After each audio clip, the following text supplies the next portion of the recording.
What's up, killers? What's going on? Happy Friday night. I apologize if I sound a little messed up. I am. I've been battling a cold all week, so I apologize for that. We got producer Chris. He's got a night off. I got my man Rob with me, though. How you doing, buddy? What's up? What's going on?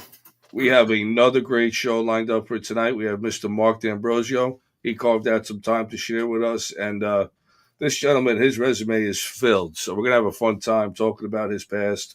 Uh, Marine Recon Scout Sniper. He was a contestant on Alone season 7, and his his daily life is packed with a lot of interesting adventures, and we're gonna carve into him tonight. Real quick, we'll have everybody's attention, and you guys are logging on. Don't forget, you can still get your raffle tickets for United Bow Hunters in New Jersey. We're raffling off that 2025 Matthews Lift X at $20 a ticket. So, it's a donation raffle that goes to a good cause. Got about a week left, so get your tickets in. Manager Rob, how we doing, buddy? Anything else we want to talk on, or we'll get right into it? No, let's hop right in. All right. So, Mark, again, thank you for joining us this Friday night. How you doing? Good, man. How are you guys? We are doing good. So, obviously, we want to take this one step at a time. I think what we'll do in the beginning here, and you and I, is we'll take it back, roll it back to when you were a younger kid. What got you outside? What got you in the woods, tracking animals? What put a gun in your hand for the first time, if you can remember? Yeah, so I grew up I was born in New York, only lived there for a little bit, moved to Oklahoma. We had like 24 acres Nice. where, from 1 years old till 5, I'm out there running around in a diaper, with no shoes on, jumping in lakes with catfish the size it'll, eat ducks. And so, I grew up doing that. And then everywhere we moved as a kid, up until I was like 11, we lived in the country. And then when I was 10, 11-ish, I met a buddy that his dad owned a hunting club in Florida. And my dad took off up north. And so I was like, fuck it. We started hanging out every single day. And I had an amazing childhood growing up with that whole family. And it's funny because no one in my family has a Southern accent. It might not sound like one to you guys, but for a lot of people on the West Coast, it's like, oh, you've got a Southern accent. Okay. So got into hunting big time, turkeys, pig, whitetails, but East Coast type hunting. Okay. And it was from my childhood where, I grew up always wanting to scare the shit out of people, I feel like. So I loved hiding, and, it just turned into an adult job is all it did. So, Yep. you like hiding from people and staying concealed and scaring the shit out of them, or just like them never knowing you're there. I was, I knew when I was 18 that I wanted to join the military, but I didn't know what I wanted to do. It wasn't until I was 20 and I was working 3 different jobs. I was working at Texas Roadhouse. I was working at Custom Graphics and Sign Design. I was working on my side business painting motorcycles. Wow. And all to support a lifestyle of, doing fun stuff, that I realized, like, man, I've got to do something. I've got to actually join. So did a little research, saw a guy coming out of the water, and I was like, what is the most badass, lethal organization I can join? And they're all different, right? So you start looking this stuff up, you start learning about every organization, and there's a lot of good ones out there. So it was, what organization meets what I love to do right now and the expectation of what I want to do. And that's where I saw a Force Recon Marine coming out of the water. And it was he was a sniper in the picture, at least, right? Right. And I saw that and I was like, that's what I want to do. So I trained, found out what the criteria was. My buddy TJ lost 100 pounds in 2 years and I gained 60 pounds. So we trained for 2 years for that. Wow. But everything from ruck running down Blanding Boulevard, 10-mile ruck runs as a 21-year-old, to us beating each other with broomsticks at Texas Roadhouse, calling it body hardening. We didn't know what the fuck we were doing. we just knew, like, you're going to get punched in the face a lot. You might as well start, getting punched in the face more now. So we did that. And then, we joined and made it through selection and everything. And that's kind of what took me off on that career path of, obviously, once I got in the Marine Corps, now you're talking about hunting at a professional level. And when you're in a force recon unit, you're hunting, surgically within houses, urban environments, even rural, but you're doing hits on houses, boats, vessels, more high profile stuff.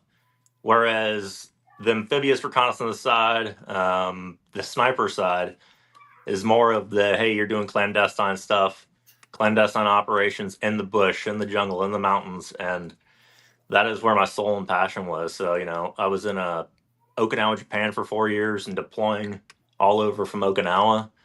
And my next 4 years, I got to go to Bridgeport, California, where I instructed mountain high angle sniper course. And it was the mountain survival and the mountain high angle sniper course. And I didn't work a day in those 4 years. That's awesome. God's country, just, absolutely miserable certain times of year, but that's, there's no bugs, so you can't complain that much about it. Yeah. So, that's when I started training people and grew a passion in 2012 for just, making people lethal and sustainable, so kind of having that background growing up with the being in the woods, hunting, that definitely helped getting into the sniper community. But there's guys that join the sniper community and they're city slickers. They've never seen, they've never been camping before, and they do extremely well. But normally it's guys that either have some type of they've either played football or wrestling, some type of sports path, or guys that love to hunt and fish and get outdoors. So right, absolutely. I am curious though, did you always have a knack and very proficient with shooting a rifle, or is that something you acquired over time? Like, were you more efficient with a shotgun or your pistol, let's say, in the beginning? definitely not proficient with a shotgun. It's funny. I find that I hear that a lot. A lot of really good rifle shooters have a hard time with a shotgun sometimes. Yeah, they're two totally different things. One's more of they call it an instinctual shooting, but in reality, it's not instinctual. It's fucking learned. But it's hard for people to explain how they learn shotgun. So that a lot of people just kind of throw that into the weeds of instinctual. But I started off with rifle, and I thought that I knew how to shoot up until I went to sniper school.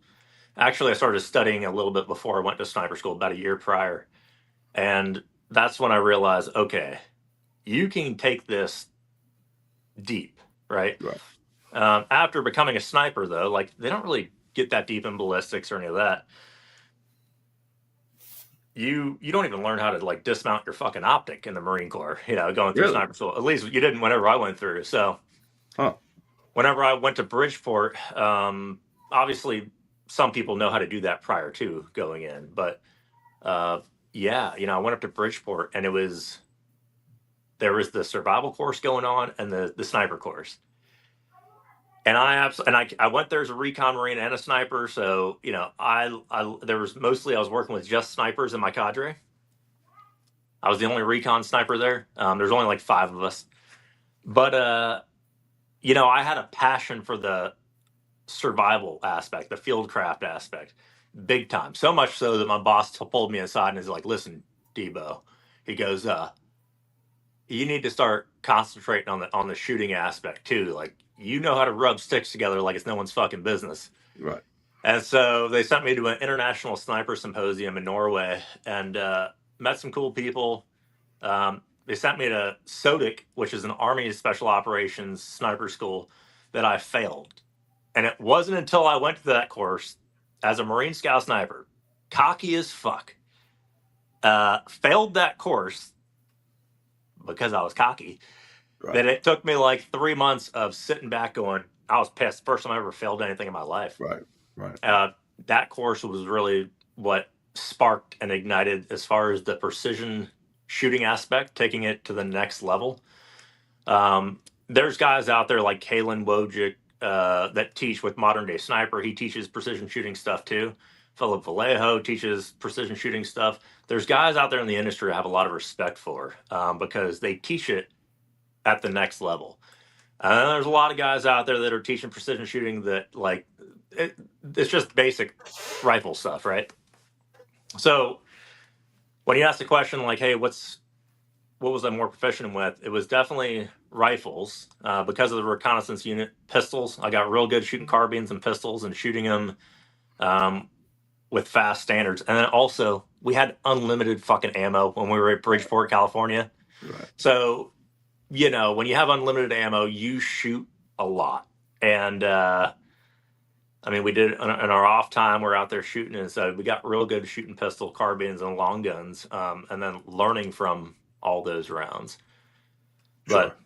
But yeah, shotgun. I bought a one of those cameras for shotguns, so you can track and you can see your Yeah. your wad coming out and everything. And I'm like, this, I have to figure out these fucking leads, the specific leads, exactly for what distance, what speed. Like, if the wind's blowing 20 miles an hour right to left, I need to know. And I'm like, this, I don't need to get that in detail with it, but that's how I do it with everything because I sucked with a shotgun. I'm decent now, so. All right. Well, what I like to do is, obviously, this show leans heavily at times towards a hunting crowd. So I like to ask questions for maybe that first time hunter. Rob, you could pitch in on this too. Would you say overall that most shotgun hunters are learning to keep one eye closed when they're viewing? Should you keep both eyes open? I know I have a hard time. I can't keep both eyes open. Like if I'm duck hunting, I have an off eye and an on eye. I find it very hard to keep both open.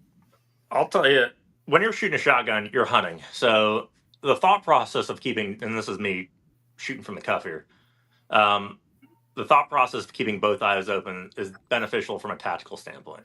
If I'm shooting a pistol or even a shotgun in a tactical and from a tactical scenario, then great, keep both eyes open. But from a hunting perspective, whatever the fuck kills that bird, right, or whatever kills that animal is what I would say to do. Do I teach people both? Yeah, I mean, I shoot both eyes open when I shoot a long gun, when I shoot pistol, when I shoot carbine, because it naturally happens, and with shotgun too. But when you sit there and you're trying to teach somebody shooting and they're new to the shooting world and they're spending an hour and a half trying to figure out, if they're going to close one eye or keep the other eye open, at the end of the day, if they are doing it wrong, but they do it wrong consistently, always, and they can always do it the wrong way, they can grow and they can learn, they can become better. And I'm not saying closing one eye is wrong in that type of scenario at all. I don't think there's anything wrong with it. So I got a question for you there. Yeah.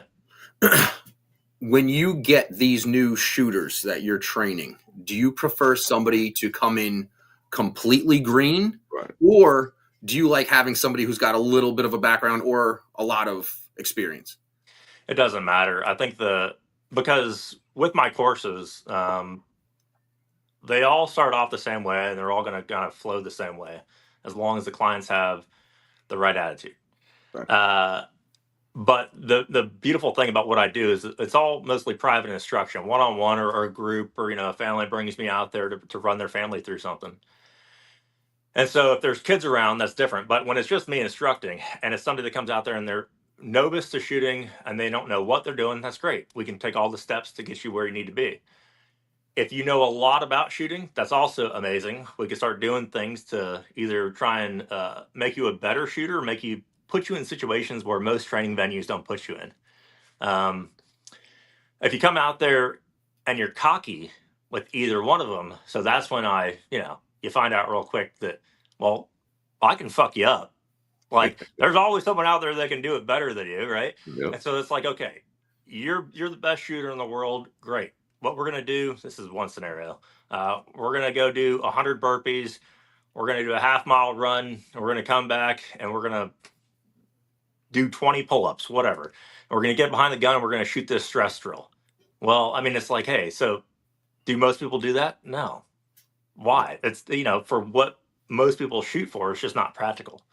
But what it does instill is like, hey, there's always something to learn, or you can always become better. And my thing with everything that I teach is mindset. So from a sniper's point of view, having the patience, having humility. I didn't learn humility till, like I said, I failed SOTIC, and I needed that in my life. And I'm working on humility every day, right? So this isn't something that I'm just saying I'm a humble guy, because I wouldn't probably describe myself as a humble guy. if we're getting into that hippie shit, you know how they say like Leo's in August, like a lion and whatever. Like I'm a pretty fucking confident person, so I'm working on talking less every day. But like humility is something that will. The best operators out there are the ones that are silent, right? They're the quiet ones, and that's why we called the company the silent operator, because when we're forging people, whether they're brand new to a skill set or they're experts in their field of whatever it is, we're pushing them physically, mentally, sometimes spiritually, to become better. So it doesn't matter either way, novice or really well rounded. But we tailor the training each time to what we need to. So Okay. I do have one last question about the concealment factor. Is that still basically a ghillie suit system or something similar? So, it's funny because we were talking about this recently as far as whenever I tell someone they're doing a stalk versus a mountain movement, what does that mean to them? And it's the same thing like a ghillie suit or camouflage. When you hear the word ghillie suit, your mind goes into the space of, hey, I am doing sniper shit. I am now trying my hardest not to be seen. But the reality is, you could be wearing blaze orange, and you should be using the same movements Okay. that you would be in a ghillie suit. And it's like ghillie suits are great, but they give you a false reality. Nothing's invisible, right? So movement is the number one thing that catches the eye. So I do talk about ghillie suits, Viper hoods. Most people don't wear ghillie suits, right? Even snipers. Like the days of Carlos Hathcock going out there, you Right. know, crawling hundreds of meters to kill some commanders, just those kind of days are a little bit long gone. Mostly because we're not in jungle warfare right now. Well, in Okay. most countries, right? Right. From the big wars. But so we think about it like, okay, what about hunting? What about hunting with a bow? How about traditional trad? Well, let's just call it a self bow. You went out there, you made your own bow. What kind of camouflage do I need? Fuck yes. I mean, an elk or deer's greatest sense is their smell, obviously. So number one, got to beat that sense of smell. Number two is like movement. Their eyes are going to pick up on that movement. So you need to be putting shit on your face because you need to flatten out your face. And when I say that, man, there's like there's a paint out there. It's like a black, and it gets rid of like 98% reflectivity.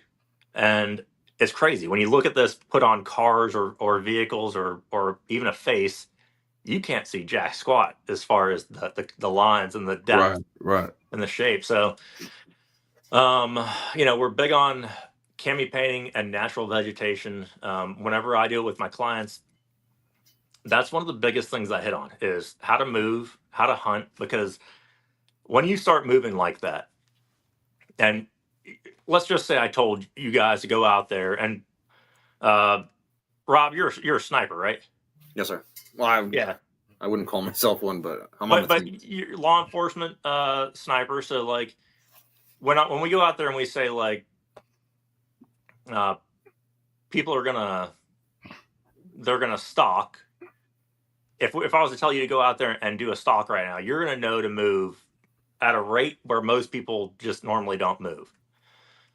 But if I was to tell somebody that's never gone through sniper school or never done it, then they're going to move a little bit faster thinking they can get away with it. Or if you're a sniper and you're not getting compromised, you're not getting, people aren't finding you, they're not seeing your location, you're going to start pushing the limits up until either A, your buddy gets shot in the face, or B, fucking, something happens where your whole team is compromised and you realize, okay, I've got to move way slower than that.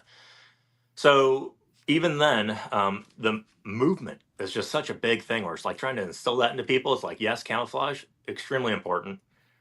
Pick routes good, have a great route selection plan, but it's the movement aspect that is, you got to be in damn good physical shape. Because if you're in great physical shape, it's going to be a hell of a lot easier to skull drag through briar bushes and through everything else that you're going to have to. And you're going to have to enjoy pain, misery, and suffering. You got to smile, all right? And you got to be kind of psychotic in a way of like when you're dragging yourself through those briar bushes, getting cut to shit.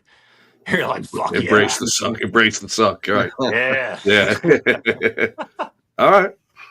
Well, that's why I think, like you mentioned earlier, why playing those games of Manhunt when you were young, right, was awesome. And that's what I grew up doing, and it was incredible. I loved it. Right, you were the kid. It's like, all right, dude, Mark, like we get it. You won. Like, come on, man, we're going home. Like, we got it. He's out there till the next morning. Yeah. My buddy did that. Oh yeah. It was awesome. It was wintertime.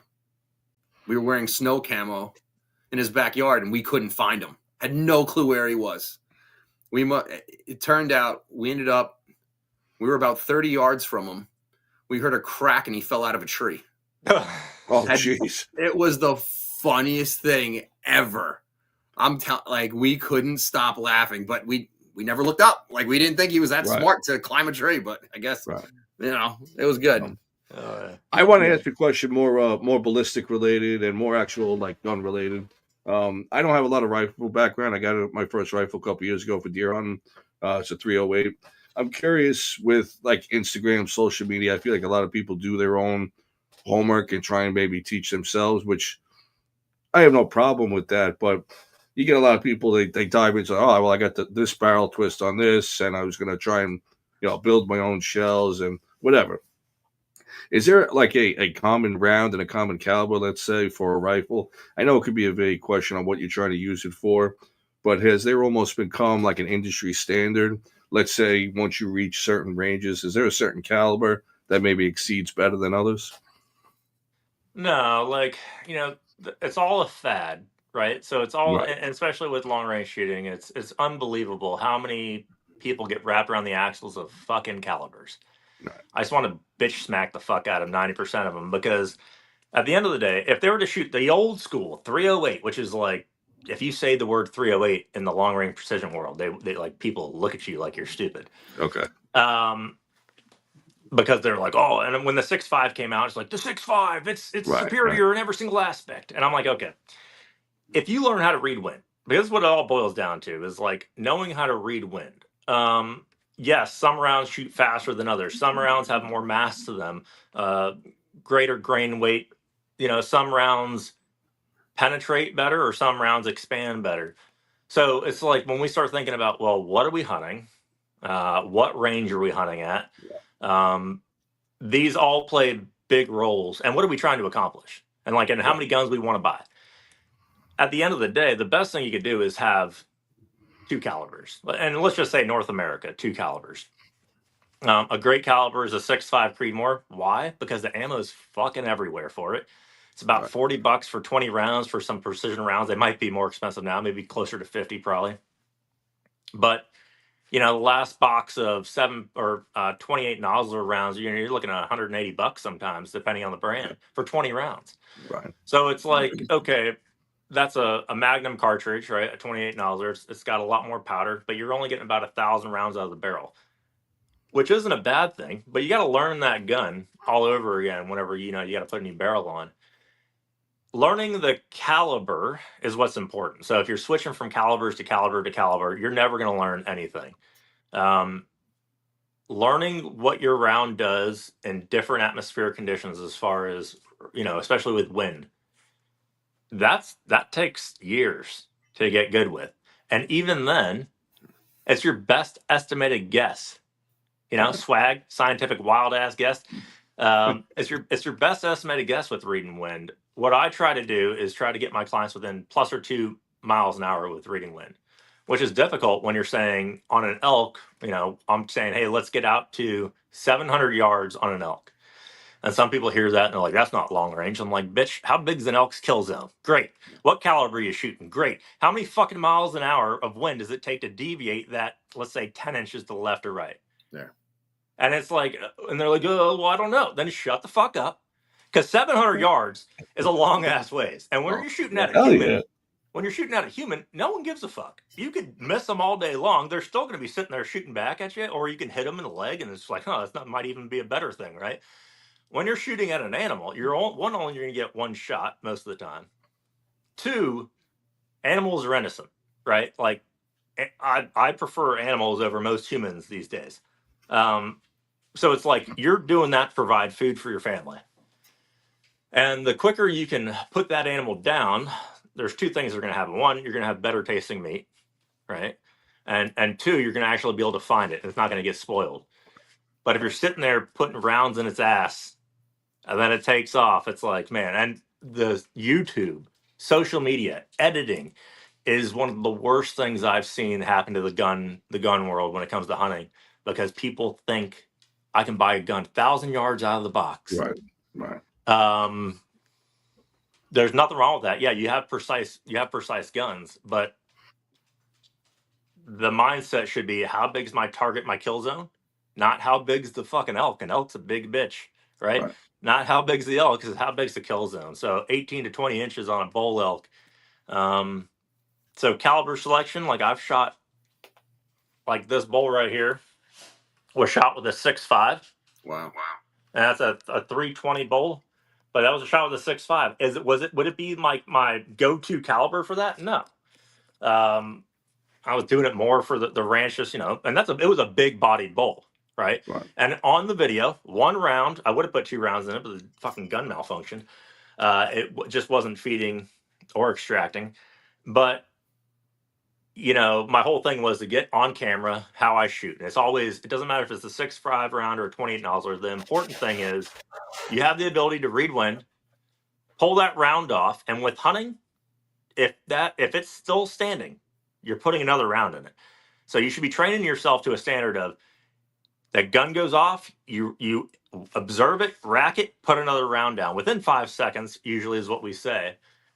But so many people in today's world, they concentrate on caliber. They concentrate on these little things that don't matter, and they don't put any time into the position or their follow-up shot. So, I train my students to, when they get out there and they go through the first few minutes of shooting at targets, they realize real quick, like, you're always doing 2 shots minimum. Because you've got to really train your brain to do that. Otherwise, you end up like every novice hunter out there, where you shoot and you lift your head off the gun like you're going to fucking see it better with your eyeball than you are with that 20 power optic. Yep. So, yeah, we don't want that. All right. Rob, if you don't mind, I got 3 questions I want to ask. Again, I'm thinking about that first-time rifle hunter out there. Maybe if somebody's got questions, this could help them in the future, and then we can take it to the next segment. Mark, I want to give you a couple of quick terms in the rifle world, and a simple description of each, or how you would explain it to a new rifle hunter, because they're going to hear it once they get into the rifle world, I'm sure. MOA, minute of angle. I don't know what that. I'm just kidding. What is that? Yeah, minute of angle. So it's just an angular unit of measure. So think of it like just like a degrees, right? Because the other option is mils. So you've got minute of angle, which goes this way or it goes this way. So, Sorry, this way would be your windage, 360 degrees. And then this way right here would be your elevation. So a minute of angle is just an angular unit of measure that says, hey, and this is what's real basic, is that for 100 yards, for every 100 yards you are, or 91 meters, 1 minute of angle is 1 inch at 100 yards. So if it's half a minute of angle, it's going to be half an inch. And that's pretty basic stuff. So with long range shooting and getting into it, you'll hear people say, well, I want to test my gun out to 1,000 yards. And I say, why? The fucking minute of angle at 100 is a minute of angle at 1,000. Like, especially if you have a precision round. Now, let's say you start diving into some shitty rounds and it's got a lot of yaw and precision. If we have a bullet that has a lot of yaw and precision, that's probably not going to be a precise round, 1. But 2, all bullets, when they leave the muzzle, they start off kind of fucking wonky, then they get real tight. And then depending on the caliber, the twist rate, all of that depends on how long it takes to start opening back up again. And there's a lot of factors that go into it. But when you think about minute of angle, in today's world, if you're going to spend you can get a gun that shoots a half minute of angle that's a $700 gun off the shelf. You know what I mean? So it's like, okay, and you have guns that are $5,000, $6,000, $7,000 for these hunting rifles. And it really is because of one, the weight, it weighs a lot less, or two, the actions, the barrels, everything is just has such a great reputation behind it. You're paying for a name. So when it comes to picking out that minute of angle gun, I would say, have an expectation. If you're spending $1,000 or less, and it's called a precision rifle, just call it a 1 minute of angle or less gun. They're going to say on the box what it is. Yeah. And if it doesn't shoot that, have your buddy shoot it. Use different rounds. Use different Right. ammunition. Find out what it likes. I'm used to shooting. What is it? I shoot usually a 140 Hornady ELDX or ELDM out of my 6.5s, but there was a client. He had a gun at 6.5, and I was like, all right, let's shoot these. It shot for shit. And he's like, I need to send this gun back. I'm like, no, stop. Pull up the owner's manual or pull it up on the website and let's figure out what they recommend. And sure as shit, they recommended an extremely light round. It was closer to 100 grains. Sure as shit, that 6.5 shot it like a champ. Right. So, test different ammos, test different grain weights to first, see if that can improve your group size. So that's minute of angle. You've got mil radian, or you got minute of angle. So. Okay. No, perfectly explained. Thank you. And you kind of touched on it on this. The last one will be barrel twist. Barrel twist, yeah. Another one of those things, like, you don't even have to worry about that in the world of precision shooting, because you can go and you can look at these reputable barrel manufacturers, Proof Research, Bartline, any of the ones that are out there that know what they're doing.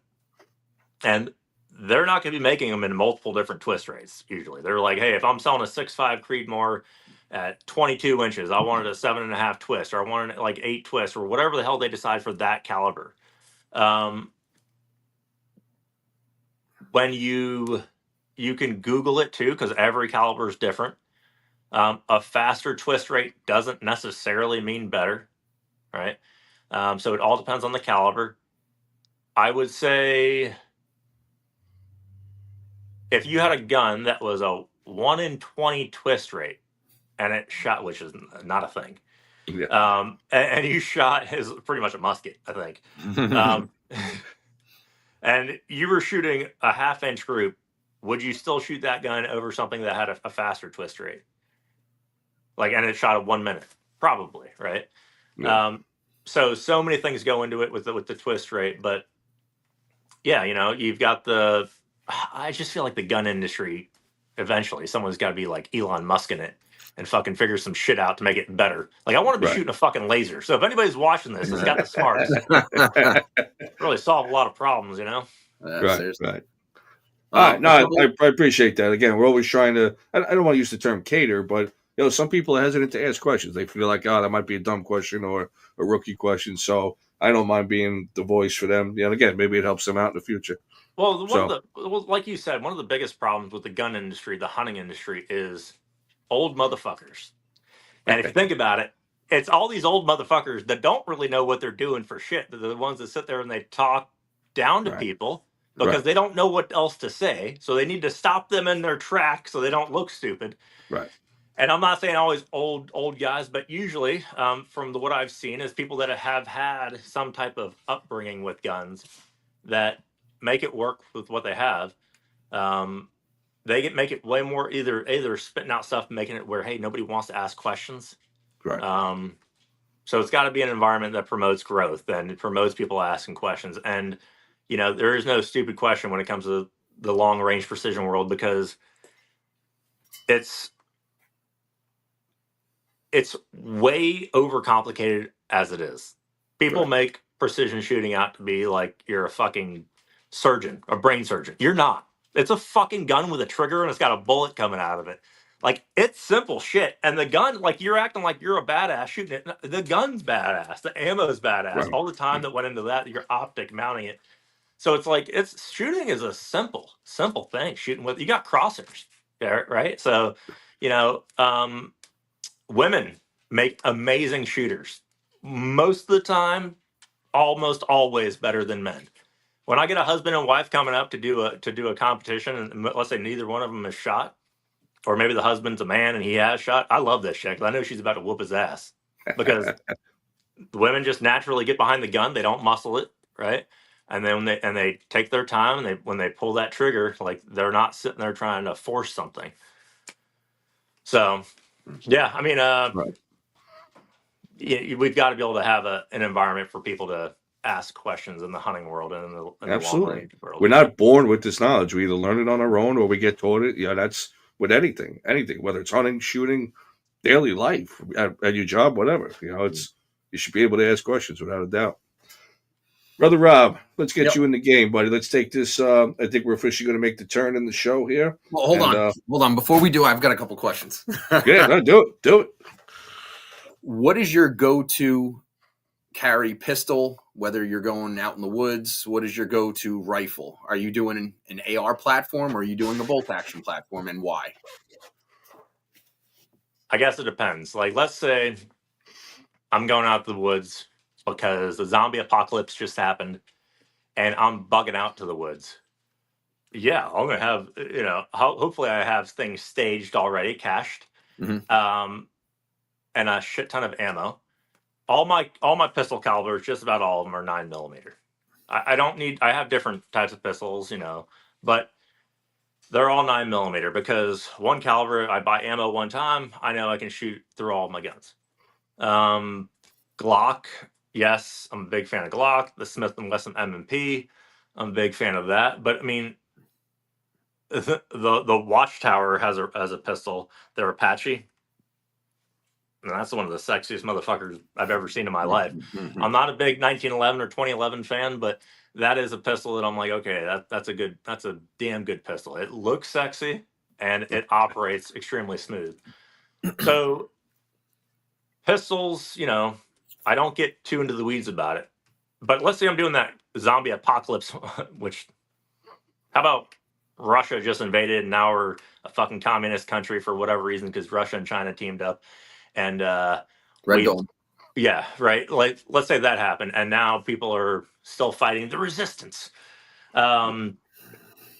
Wolverines. Yeah.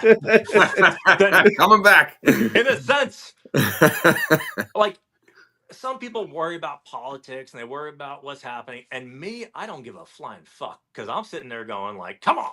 And it's not that I want to happen. It's just what I want is stirring his coffee, all kidded up. Come on. Yeah. I want for our neighbors to get along, right? And when I start seeing like you're not friends with that guy because he's a Democrat and you're a Republican, like that shit's insane. It's gotten to the point where I'm like, fuck everybody right now. I'm at the point where I'm like, I'm Team Mark and I want this shit to fucking go down. That way, and it doesn't have to be another country taking us over. And I don't want anything bad to happen to the country, but I do believe that in order for us to come together, it's going to have to take something to really unite us, right? Something bad and something uncomfortable to make us not worried about, like, do they call me a he or a she? Like, shut the fuck up. Like, there's people that don't even eat food, right? There's people that are not eating. Yeah. And so we have bigger problems to worry about, but we're spoiled living in this country. So getting back to your question with what I would bring, I'm definitely taking a carbine, like a semi-auto. There's AR-10 platforms out there that are precise. They're a little bit more than minute guns, say 1.25 minute guns. But I would take that all day long over a bolt gun in that type of scenario. You can shoot rapidly. You don't have to rack a bolt. I can engage, move, and engage. So without having to break my position, I would have snipers from SEAL snipers, Ranger snipers, everything in the DOD, FBI, the law enforcement side, come through the mountain sniper course. And when I told them I'm going to shoot it with the SAS, a 1.25 minute gun, their eyes would get big as shit. They're like, what? And I'm like, listen, this is all about learning how to engage, get your first round shot, make wind call as good as you can. But your money is in that follow-up shot. If you know how to, like, even if you're wrong on your wind call, which from the second you pull the trigger to the second it hits the target, the wind can be doing something completely different. You read it 100% right, but then it changed whenever the bullet was flying through the air. So when that type of thing happens, you want to be able to shoot in that same wind as close as possible. So send a second round downrange as fast, and that's why we always say 5 seconds. But I want a semi-auto for that. If I'm going on a hunt, I don't bring a pistol with me ever. I always have a rifle. If I have a rifle, that's good enough. I don't have snakes where we're at. Like, I don't deal with a lot of snakes. And really, I'm not going to shoot a snake anyways. I'm just trying to think of like reasons why I might carry a pistol if I had a rifle with me. When I'm in mountain lion and bear country, black bears, not brown bears, I also do not bring a pistol. If I've got my longbow with me, then I won't. The last time I carried a pistol was when I had my son with me and we were in Montana. And I mean, just because you're in Montana doesn't mean you're going to run into grizzly bears, but there are some there, right? And so I'm like, well, that's something that I would like to have something on me. But Right. the reality is, like, what is this pistol going to do to this bear? Fuck all. Maybe it might scare it off. If you're shooting, maybe. But there are the downsides of carrying a pistol in the backcountry like that too, especially if it's not going to be able to kill that animal. You guys seen all the mountain lion videos where mountain lions are going after hikers and they have a pistol? Have you seen some of those? Yeah. It's like, okay, well, I would feel 100% better having that. But that's such a rare occurrence. You know how many people have died from mountain lion attacks in the last 100 fucking years in the world? No, in the United States. Don't quote me on the world. 20. Fucking 20. Yeah. That's nothing. So Yeah. it's like, and it might be 21 now. But it's such a low number that people have died from mountain lion attacks with people that are so scared of mountain lions. And I'm like, they don't give a shit about you. And most of the time you get out of it unscathed. Now, brown bears, that's a different story. Yeah. Black bear attacks, that definitely happens. That's also a different story, but not as much as you don't need to worry about black bears as much as grizzlies. So now weapon systems, bolt gun if hunting, if I'm going on a hunt, it's a dedicated hunt. Yeah, I want a bolt gun. I just love being able to be as precise as possible. I haven't found a carbine platform yet that gets me down to that 0.5 or 0.25 inch group size. And I'm not saying they're not out there. I'm just saying, like, on the mass production side, what I can recommend to people to buy, I haven't seen it out there yet. All right. Another thing that was interesting to me was not only the wind, but the sun can push around, which was also kind of, well, at least that's what they were teaching us in school. I know. What the fuck are you talking about? Are you talking about the spin of the? Are you talking about the heat? Or are you talking about like heat? The heat pushing Oh, around. Yeah. Like temperature has an effect on. Mark was like, wait a minute, hold up. Oh, shit! If we're talking about the fucking rotation of the sun, No. Yeah, if we're talking about heat, it does have quite an impact. Quite an impact. It's got an impact. If we're talking about the standard of this 700 and 20 inch kill zone and getting first round shots, and okay, 700, yeah, we'd have to talk about a drastic difference. And so this is why I'm a big fan of getting a muzzle velocity. Let's say certain areas, you could be in certain parts of the world, you're hunting usually in the mornings and the evenings when the temperature is low or starting to drop. And then in the middle of the day, it could be 90 fucking degrees outside. So you could be hunting in 30 degree, 20 degree, maybe not 20. I've seen it in 30 to 90s before, which that's a big difference. That's a big spread. And if you have that, the best thing you can do is you can get data on your gun for 30 degrees. Before you're going out on that hunt, you can get data on your gun at 90 degrees. And you know that if it's dead of middle of the afternoon or for whatever reason it's 90 degrees when you're shooting, this is the data sheet I'm going to use. These are the numbers I'm going to use. Really, it's not going to play an important role until after 500 most calibers anyways. And even then, it's not going to be that big of a difference. That's like the dope cord that's on the buttstock of the rifle as a reference. Some people put them on the butt stocks. I like putting them on the inside of my scope caps so I can flip it up and see my dope card there. But really, the number one thing people should be doing is memorizing their dopes. Yeah. Like they should know from 0 to 500 yards for sure. 100, well, not 100, that's 0. Normally, most people zero their guns at 100. You don't need to worry about zeroing at 2 or 3. If you're trying to get heart shot on elk and you're trying to do it after 300 yards without having to change your, your dope, sure, 0 to 200 yards. But most people that hunt, you'll 0 to 100. So you'll have to remember 4 numbers: 200, 300, 400, 500. That's not hard. And then after that, if you want to look at something, you have all the time in the world.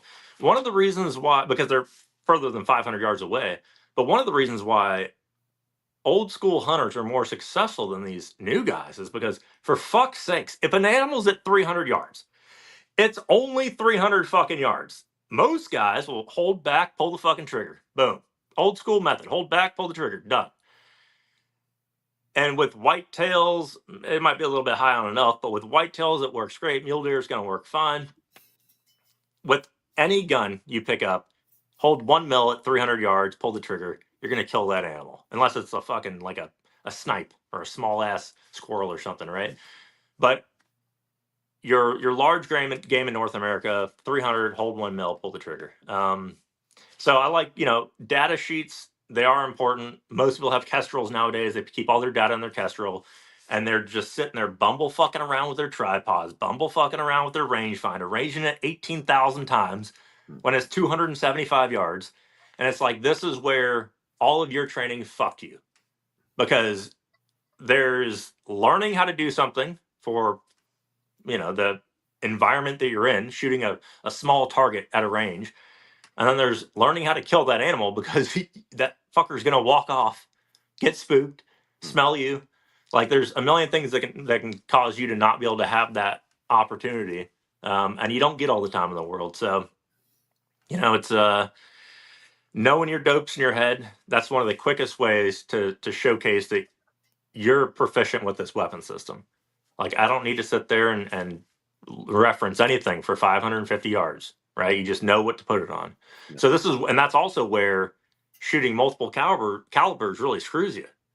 Like, right. If you're hunting in North America, grab a 28 Nosler, grab a 7 PRC, grab a 300 PRC. I don't give a shit. Just grab one of these bigger cartridges that you're going to hunt with. Use that, and you a 308. Use it and use it religiously. Learn your dopes, and then learn your wind, and you're going to be successful with that gun. And if you got to train a lot, you're like, well, I want to go train, I want to shoot a lot. Then use a 6.5. But know that everything you're doing is for that 6.5. Yeah. So you can hunt a shit ton of animals in North America with a 6.5. Maybe not. You don't want to shoot certain animals, but yeah. All right. So we'll start. I guess we don't have a ton of time left. If we go over, we go over. We definitely want to hear about the silent operator. How you came up with that idea, where it started, how it's going, and just the phases, the process of selection, everything. Yeah, so we started the silent operator program because we went from instructing Marine snipers, Army snipers, SEAL snipers to instructing civilians. And, yes, we do a lot of military and law enforcement stuff as well. But the civilian market, there's a lot of people out there that need training, that want training. And we were finding these people that were paying for training and they weren't getting anything out of it. They're going through a course, they're learning how to shoot a little bit. And if that's all you want to do, you just want to learn the basics and have a good time and relax, then fine. We have courses for you, right? We do private instruction for that reason. We do a lot of private instruction. So either you or a group or a family, and we do it at your pace. So, right. And that's the benefit of that. When you're signing up for a program that you want to become the best version of yourself, we said to ourselves, why is nobody training civilians at level special operations? And I mean, there's probably a million reasons why not to, right? Time consuming. It's not going to be cost effective. What are some of these skill sets we're teaching? Is it going to piss off the community? And I don't give a shit about pissing people off, if I'm honest. I give a shit about asking a question, and when at that question it doesn't make sense to me, then I do research into figuring out why. And what I found out is, like, there's no reason why we shouldn't be teaching civilians based off the Constitution how to operate at the highest level that they want to learn how to operate to. So we run the world's only mountain special operations capable, or special operations training course for civilians. It's called MSOT-C. And in MSOT-C, we put together a a course that is going to change somebody into the most deadly, lethal, humble, sustainable person that they can possibly turn themselves into. And it's not necessarily about learning these skill sets and becoming extremely proficient with them, but more so learning how to deal with adversity. Because the biggest gains you can get from this program are, hey, we're going to build your resiliency through adversity. And the reason why special operators are so good at what they do is because they've done a lot of hard shit. They've learned how to operate in horrible conditions. And so with this program, we were like, how do we do it? You know, how many phases does it take? It's not cheap. It's $25,000 a year for this program. And people hear that and like, holy shit. And I'm like, yeah, this isn't like your normal program.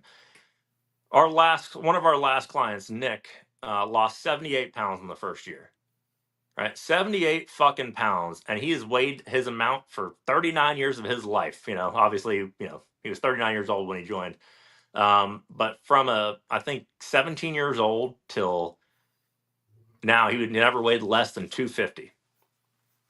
And so, you know, I told him, I was like, you're going to lose weight because you don't have an option with this program. In order for you to make it to the second year, you've got to drop the weight. In order for you to finish the first year, you can't be heavy. It's going to make your life miserable. And so we didn't have a weight requirement for him that he had to make it down to. All he had to do was be able to pass the final exercise in the course. So he goes, okay, I want to sign up for it. And I'm like, all right, well, because this is a weight loss thing for you, how am I going to rest assured that you're going to lose the weight? Because if he fails and he doesn't lose the weight and he can't pass the course, it means I failed. So I'm like, okay, I can make him $50,000 down, right? And on it as a deposit. And if he doesn't lose weight, I'm going to spend 10 grand a month to be able to, you know, make him lose the weight, whether that's paying him someone to be out there with him or sending him to courses. And I go, nah, some people just have too much money. Fuck that. If I made him sign a contract, him and his wife had to sign the contract.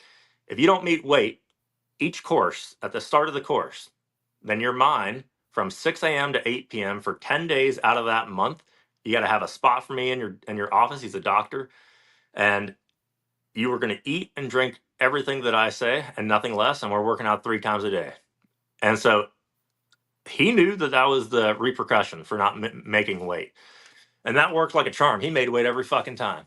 I mean, this guy dropped weight and he knew he was scared shitless. And that fear is what drives people, that gives them that motivation. It's an external motivator, but it was that motivator to get him going in the right direction. So the silent operator program, the MSOT-C, 2 years. The first year is all mountain phase. So let's say you're a hunter or you just want to become proficient being in the outdoors. You could just go through the first year, which is field craft, hunting, precision rifle. Skill sets include like mountaineering, ropes. You know, on the final exercise, you've got a knot test where you're blindfolded. You're blindfolded, it's timed. You got pigtail lengths matter. And you got 10 knots you got to be able to tie blindfolded that are timed. If you fail one of those fucking knots, you get one chance to make it up. That's the only skill set you get a remediation on because you're blindfolded. The Marine Corps, you get 2 remediations. So just so we're aware, I made this fucking program harder than most military programs out there. And if you fail it, you failed the whole course. Your whole year, you just went through and you failed the course. And to some people, just finishing it is an accomplishment. So we start off, it's easy. You know, we start off and it's relatively easy course. Course number 1, we're teaching you all the, you know, precision shooting, land navigation, observation techniques, and tracking. And when we talk about those 4 skill sets, everything that we do, the reason why we're so successful at getting our clients to be proficient in these, because when they go home, they know they've got homework to do. And they've got calls, bi-weekly calls to do with us. They've got homework they've got to do with us, whether that's reading books, going to additional courses that we send them to, or building ghillie suits, whatever the homework is. They do it. They come, they show up to the next course, and then it gets progressively harder. Now we're jumping into the bush. You're inserting, you're navigating on your own. We're learning food procurement, how to process game. We're learning course number 2. Oh, a lot of the survival stuff, sustainment stuff, shelter building, friction fires. We get into all of that. So, and then course number 3 is in the winter time. same thing, homework in between. Course number 3, it's all winter in the mountains. How do I use snowshoes? How do I engage targets in the snow? How do I set up tripods in the snow? Um, Building Quincy huts, starting fires, that whole entire aspect. Cold water immersion, and that's way different than a fucking cold plunge. We take our clients, they ingest a pill, goes into their body. We've got a scanner. We work with the Marine Corps on this. It reads their internal core body temperature, and we make those bitches get down to hypothermia, which is about 95 degrees. We try to get them down to as close as 95. Sometimes we succeed too far, and they drop lower than we want them to. But most of the time, it's right around the 96, 97 range. And then we pull them out after about 7 to 10 minutes, depending if they're in moving water or static water. And they go into getting dried off. And so it's like, that's on a whole nother level. And there's purpose behind it, a lot of purpose. So the final exercise is a culmination of all these, right? And this is just year 1 where you show up. You now better be in great physical shape. You've just went through 3 courses that are each 4 days long in the mountains. You've had homework throughout the whole thing. We're finding out where your weaknesses are, where your strengths are, and we're pushing you mentally throughout this whole time. Like, you could be the best shape possible. If you're in better shape than me in the mountains, hell yes, bring it on. You're not going to be better shape than me, and then I switch off with another one of my instructors. And I'm like, oh, well, keep going, right? So there's always ways to push people to make them better. But the final exercise is the first year is a kick in the nuts. I mean, we're talking clients show up planning the entire mission, and then I tell them, oh, sorry, everything you planned was fucked, and you're going to start over right now. You got 4 hours to plan this entire thing, and you're moving through the mountains 30 to 60 miles, no trails, right?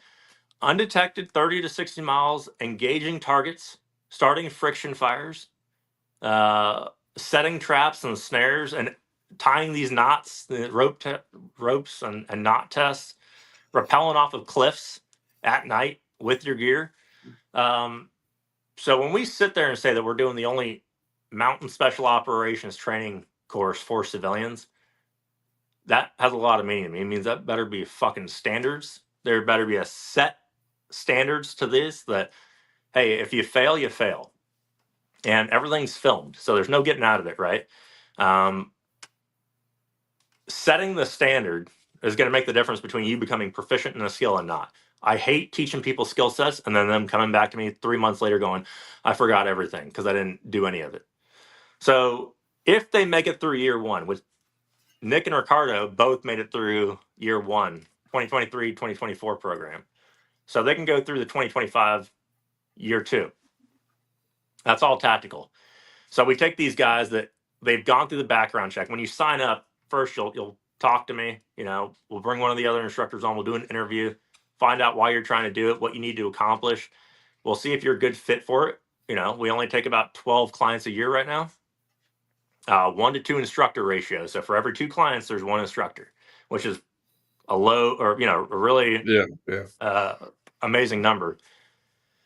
And then, if you make it through that and you do all of year 1 and you pass it, then we'll run a background check on you for year 2 before you do it. If you're recommended, that means we spent a year with you. We know that you're not a psycho. And then the shit that we're about to teach you is all the shit you would learn as a recon Marine, as a scout sniper, as any special operator in the mountains. So we're teaching you how to patrol in a 6-man team. We're teaching you SOP development, standard operating procedures for if you take contact, if you're how to build a defensive position, if you take contact inside of that defensive position, how to conduct reconnaissance and surveillance. The tactical side of year 2 is at a point where like we cannot teach these things to somebody if they're overweight, because they're not going to be able to hang with the team. And when I say overweight, you can be fat and you can crush it in this. I've had guys that are fat pass me on a PFT run in the Marine Corps, right? Like, and I'm like, that guy can move. Nothing wrong with that. I'm saying overweight in the aspect you're out of shape and you can't keep up with the team, and now you're a liability. So, because there's plenty of people, if they move to the mountains, like they're capable of doing this. But Nick, for example, he wasn't capable of walking a fucking hill when he started this. To watch this guy go from not being able to walk a hill, have zero knowledge on shooting guns. This guy should and every right should have been scared shitless of signing up for this program. But he wanted to become better and always knew that he did. And he cried more times I've ever seen a grown man crying on the final exercise. And the reason why I think it's absolutely amazing is because he fucking crushed it, right? He never once quit. He never once gave up, and he passed it through year one. So for that guy to have the humility that he has is exactly what you're looking for in any kind of special operations team. So when we're doing year two, we cover carbines, pistols, urban high, sites. So a lot of shit that you're like, should we be training civilians this? Do we teach them the loophole formula? No, we don't teach them that stuff, right? There are certain things that we can't teach them because they are classified. But there's really not that much shit that's classified, if I'm being honest.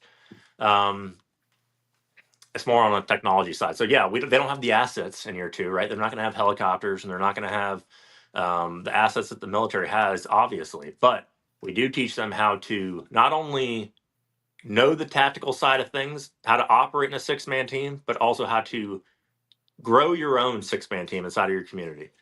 Because we never know what we're going to face. We never do. And as long as you have the knowledge, it's better to be a warrior in a garden than a gardener in a war, right? And 100%. And I love that saying, Mishu, I don't fucking know his name, but that's one of my favorite quotes because it's absolutely right. Like, I love to be the guys out there, and I garden, and I do all this other shit, and I'll drink a drink that some people might look at as fruity, and I'm like, I don't give a fuck. Because I know in my head, I'm like, at any point in time, if we need to, I can get shit done. And when you have that, when you are what we call sustainable, now you're sustainable. So if you can protect yourself and your family and your loved ones, and you know survival, you know fieldcraft, you know shooting, you know guns, you know all of this preparational stuff. You're not a prepper. Yeah, I mean, I hate the word prepper.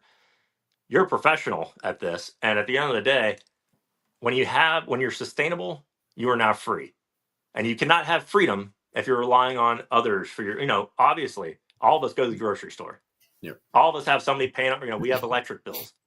Are we free? No. Like, if that shit gets shut off, what do I do? I better be able to heat my house, right? So yeah, the silent operator program, the 2-year, you can do the first year one year at a time. You got to make it through year one to make it a year two. And we just take people to a whole nother level from the physical aspect. The mental aspect is huge. That's a big part of it. And for those that aren't willing to sign up for the silent operator program, we've got a plethora of courses where we get people out there, get them into it, and maybe build up that confidence to be able to push themselves one day in the future. That's awesome. Yeah. It really is. I have never heard anything like that, especially civilian based. Until we started doing some research on you. So we're just really, really interesting. And I don't have any military or police background, so it's just amazing what you're able to do with that program. So nicely done. Thanks, man. There's a lot of people that wish they could have joined, and it's like, why can't they get that training? Right. I wish I could have. I wish I did.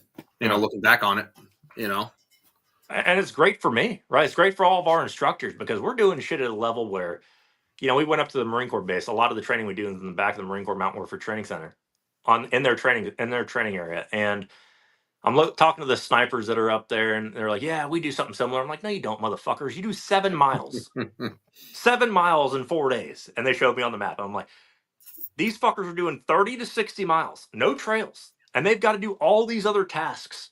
Right. They don't sleep a lot, right? And nobody will truly understand it. That's what I had to tell the clients. Nobody will truly understand it unless they've done it. Just like doing a loan. Nobody will truly understand it unless they've done it.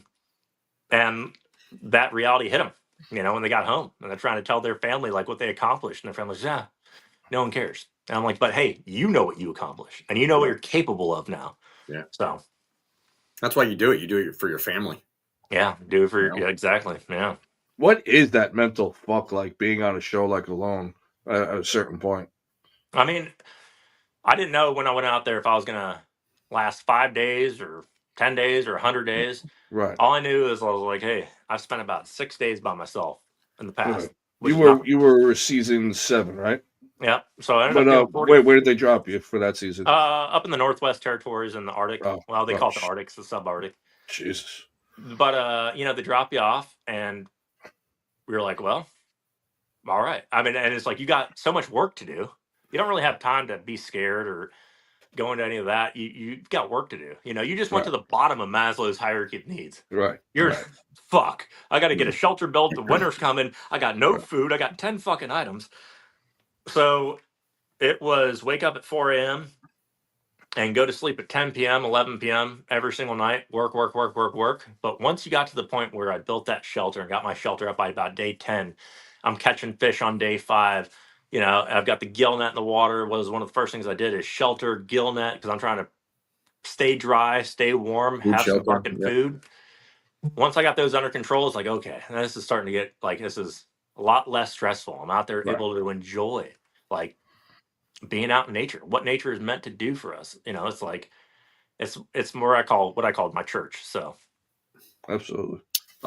If I can ask you, I don't remember what it was, but we've gone over this question at work a lot. What were your 10 items? okay, yeah, fuck, I had to remember. I had a pot because I had to be able to boil water. Yep. Right? And I wanted to be able to boil water, so I had a pot. I had a Leatherman, a saw, an axe. So I didn't bring a knife because I had an axe, a Leatherman which had a knife on it, and a saw. 550 cord. Yep. I wanted to have as many ways to trap game as possible. Snares, a fishing kit, a sleeping bag. My sleeping bag was rated a -72, and it's just a badass sleeping bag. PhD sleeping bags. They're expensive as fuck, but they're well worth it. I had a ferrocerium rod. Okay. Ferrocerium rod, so you could always start your fires, and then a bow with 9 or 10 arrows, whatever the hell they let us have. So a bow. So I had the means to hunt game with my bow. Yep. Fuck, man. I really wish I could have had a gill net out there because I could have made a gill net and had a gill net. But, at the end of the day, you're not always putting the best fishing spot, but I was putting an amazing fishing spot. So, Nice. yeah. That's That's cool. awesome. Yeah. Shit. Wish that was like my life. Just I what I would give to be out in the middle of nowhere, just living off the land, being left alone. Like when I retire, I could move out into the middle of nowhere, never see anybody ever again, just have my family and just You know what it teaches you though, it's like you get out there and you're like, yes, that's my dream. And there's a lot of people that go out there that already are kind of that way. Right. Nikki from season 6, I met her and she was the nicest woman I ever met in my life. Most friendly person. She's like, I was a fucking bitch before I did this. I fucking hated people. I went and did this and I was like, everybody's my friend. I love everybody. Right. And I'm like, Right. it's so cool to watch how it changes people because at the end of the day, we're humans. We're animals that need to be with other humans, right? Right. And it's That is like, true. yeah, and you learn to like, okay, I get along with everybody because I'm not out there freezing my ass off and I'm not, starving Yeah. for food. I'm like, everybody, yeah, I mean, family, it makes you appreciative for every single little thing you have. That's true. Just fair, That's true. You've got to do hard things in life so you can become appreciative for what you have because gratitude, like people always say, like, be grateful for what you have because in a moment's notice, like it can be taken away and you don't realize like what's important until you end up getting cancer or, a family member dies or whatever. And it's like, man, this life is short and going out into nature gives you that time to decompress, relax, get your mind right. And alone was a beautiful time to be able to do that. And I'm not trying to get all hippie about it, but like for fuck's sakes, like that's a religion right there, right? Getting out to the mountains and just doesn't matter what your God is and what you believe in, like just being by yourself and being able to listen, it'll give you a clarity that you can't get anywhere else. And because you're on a show, you got a safety net, right? So doing it on your own, you might end up like that kid in Alaska that tried that and he didn't work out too well for him. Yeah. No, that's awesome. So, all right. I think at this point, Mark, I know you were joking about social media. They don't always play nice with you. But you can take this time to plug anything you want to plug, your organization, whatever you want to do, any, websites, anything like that. Yeah. Where can people find you, learn more about what you're offering? Yeah, we're booking courses at the Silent Operator. So people will go on the silentoperator.com, check out the list of courses on there. A lot of it's like we're going to custom make it, these 3 or 4 days, whatever this person signs up for, or, a guy and his wife. I've been getting a lot of guys signing up with their wives because it's a great time to take them out there. And I have a wine company too. right? So my wine I company, thought I saw that. Yeah. yeah, I plugged my wine company into the survival Cool. thing for things like that, where it's like, yeah, your husband's gonna be shooting, you're gonna be shooting, but then in the evening you're gonna be doing a wine tasting, right? And so it goes from all different levels, but it's just as long as we're getting people up into the mountains, the silentoperator.com. And then even people that let's say they listen to this and they recommended somebody to it, we always have incentives for those people as well. So Nice. Very cool. yeah, silent operator program on Instagram. Give us a follow because I just started that, and There you go. that's Perfect. a hard one. Absolutely. Good. Well, this is what it's all about. Like I said, once we hit end, this will be available on our YouTube. Anything that we chop up and make some reels in the future, we'll collaborate with you, and Yeah. we're here to help. Anything we could do moving anything we forward, can do for you. support. Absolutely. Awesome. Thanks, guys. Definitely. So, we appreciate you again. Carving out the time to spend with us. Rob, awesome job tonight. We gave producer Chris the night off, which was well needed. I think that's it, Rob. The bow raffle, right? We got about another week or so. We were saying.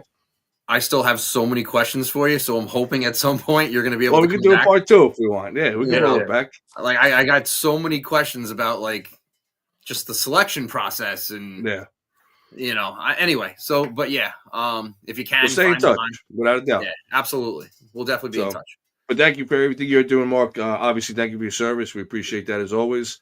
And thank you all for tuning in. Again, like Mark said, hit that follow button, hit that subscribe button. It doesn't cost anything. It just helps us, keeps us in the game, and we're able to do this as often as we can. And we're having fun doing it. So for Rob, for Mark, for producer Chris, we will catch you guys next time. Have a great night, everybody. Thank you.